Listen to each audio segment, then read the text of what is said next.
America, I may just be a bird living in your Midwest. Getting up, singing early, not because of worms, but because road construction is never ending in Chicago. But I am of nature, as are you, and nature does what it do. It's a bitch to swim against, so we all just gotta sing as we sail in its wake.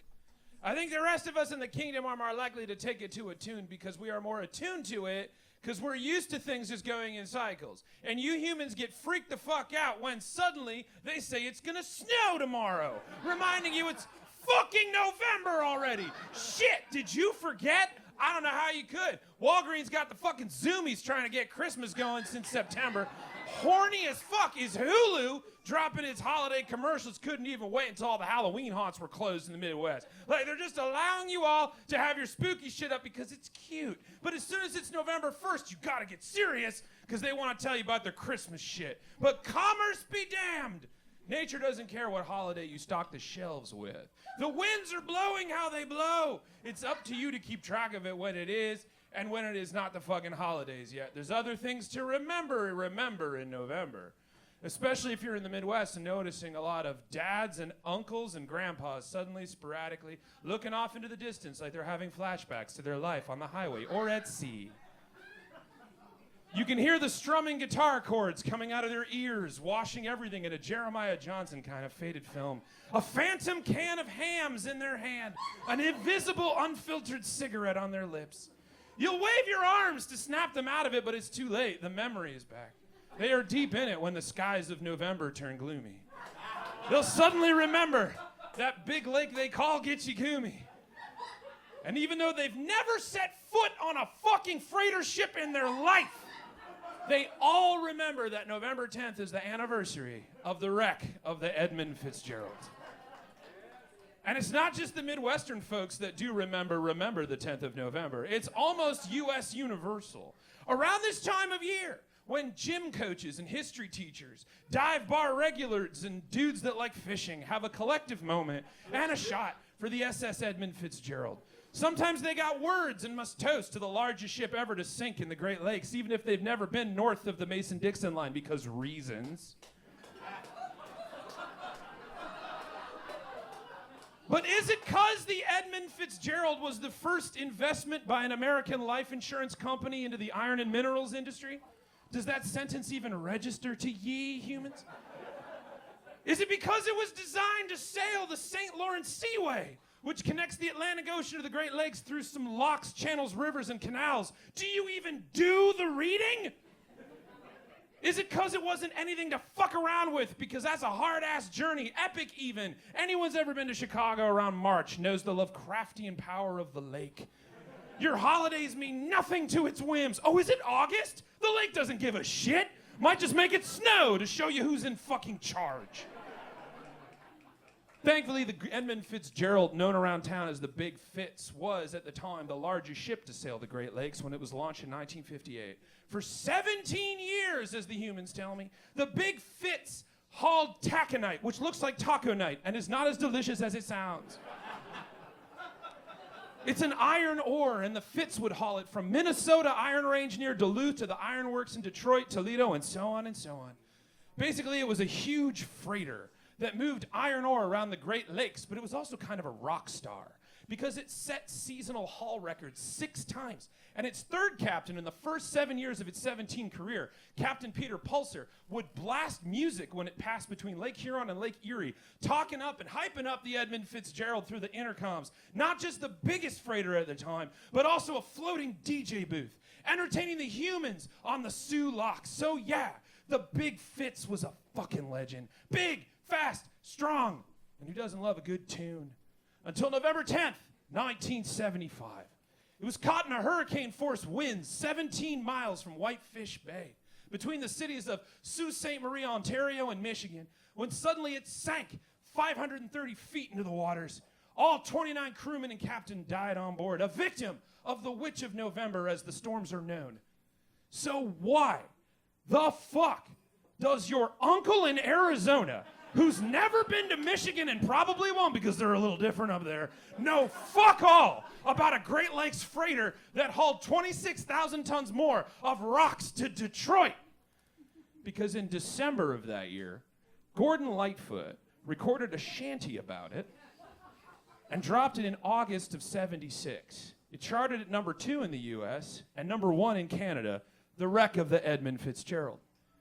The Big Fitz wasn't the first shipwreck to get a ballad about that. You've been doing that a long-ass time, humanity. The sailors of yore wrote shit about ships all the time, because the fuck else was there to sing about when you were a month at sea and all you got around you were your coworkers and their collective butt smells? Are you gonna sing about dysentery? That's not a merry tune.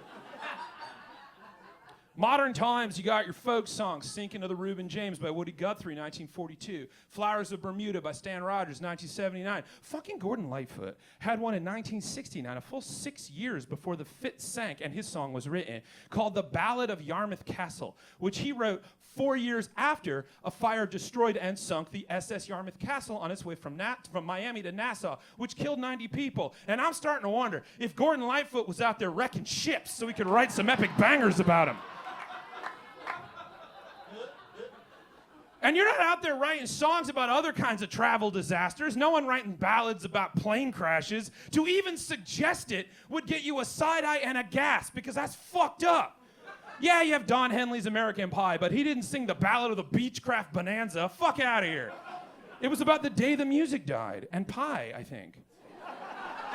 Woody Guthrie's Plane Wreck at Los Gatos wasn't about a legendary DC-3 or anything. It was about the people.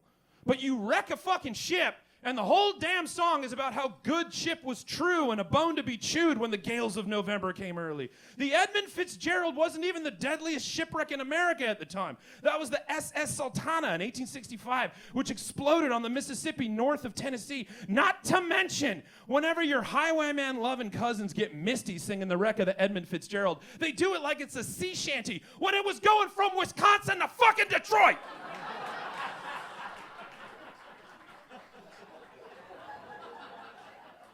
What is it about shipwrecks that bring out the poets, humans? I may just be a bird in your world who rarely, if ever, finds themselves on the water, because I don't trust you humans on the road, let alone at sea.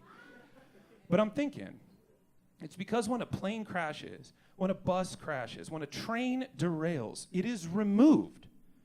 The pieces are studied, recycled, reforged, or scrapped. The memory is all that is left. With ships, they lay there. Life returns and creates a literally living museum to the moment, laying at the bottom of the water for all to remember at any time. You have time to think and imagine what it could have been like, what it would have been like to have been there in that moment. And that kind of emotion can only be explained in song. Steel and wood, history frozen, in time, for anyone happens to have the equipment to find it and study and learn and change and have a feeling about it. But your landlocked Nebraska relatives haven't dove the icy waters of Lake Superior, and they likely won't. But forever tied to their radios and players, be it Spotify or records, cassettes or CDs, like Morning Bird Song, it is the tune, humans, the tunes that keep the stories alive. And every November 10th, holding back the Christmas tune tide for one more blessed week, for that we are grateful.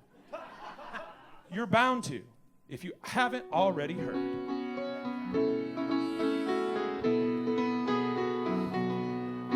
The legend lives on from the Chippewa on down of the big lake they call Gitchagumi. The lake, it is said, never gives up her dead when the skies of November turn gloomy. With a load of iron ore, 26,000 tons more than the Edmund Fitzgerald weighed empty. The good ship and true was a bone to be chewed when the gales of November came early. If you're over 40, sing along! In a musty old hall in Detroit, they prayed in the Maritime Sailors' Cathedral. The church bell chimed till it rang 29 times for each man on the Edmund Fitzgerald. The legend lives on from the Chippewa on down of the big lake they call Gitchagumi. Superior, they say, never gives up her dead when the gales of November come early. I love you. Good night. Bill Larkin! Bill Larkin! Turn the bird!